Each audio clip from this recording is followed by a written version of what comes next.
আসসালামু আলাইকুম গাইস, সবাই কেমন আছেন? আশা করি অনেক অনেক ভালো আছেন। তো আলহামদুলিল্লাহ, আল্লাহর রহমতে আমিও ভালো আছি। এই যে দেখতে পাইতেছেন বড় একটা পাইপ। যা হোক, এখন দেখা যায় পাইপ, কিন্তু এর ভিতরে যে মৌ পোকা আছে, এই মৌ পোকায় বাসা বাঁধছে। তো এই যে দেখেন মৌ পোকা অনেক বড়, অনেক আগের আর কি। এখন আমাদের এই অফিসের আর কি সবাই মিলে আমরা এটা ভাঙবো আর কি, কাটবো। এখন আমরা অনেকেই আছি, আর এই যে কাটতে আছে বসে। তো কাটার পরে দেখা যাইতেছে যে অনেক বড়, ঠিক আছে, ভিতরে অনেক বড়। আমরা মনে করছি হয়তো নাই, কিন্তু অনেক বড় দেখা যায়। এই যে দেখেন, আমরা দেখে ফেলাইছি অলরেডি। এখন ওই মৌ পোকাগুলো তাড়ানোর জন্য আর কি এগুলো দিছি। এই যে দেখেন, কাইটটা কিছু বাইর করছি।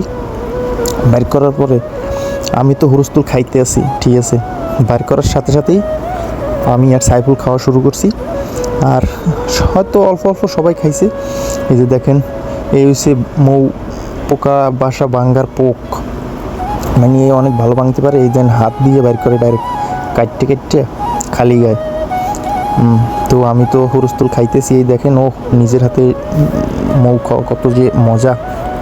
কিন্তু দুর্ভাগ্য আমার, মৌ খাইতে খাইতে দেখেন মৌ পোকায় আল দিছে। কি একটা অবস্থা, আমার ঠোঁটটা ফুইলা কত বড় হয়ে গেছে, দেখতে বিশ্রী লাগে। যা হোক, সবাই ভালো থাকবেন, সুস্থ থাকবেন। সবাইকে আসসালামু আলাইকুম। আমার জন্য দোয়া করবেন যেন তাড়াতাড়ি ফুলাটা কমে যায়।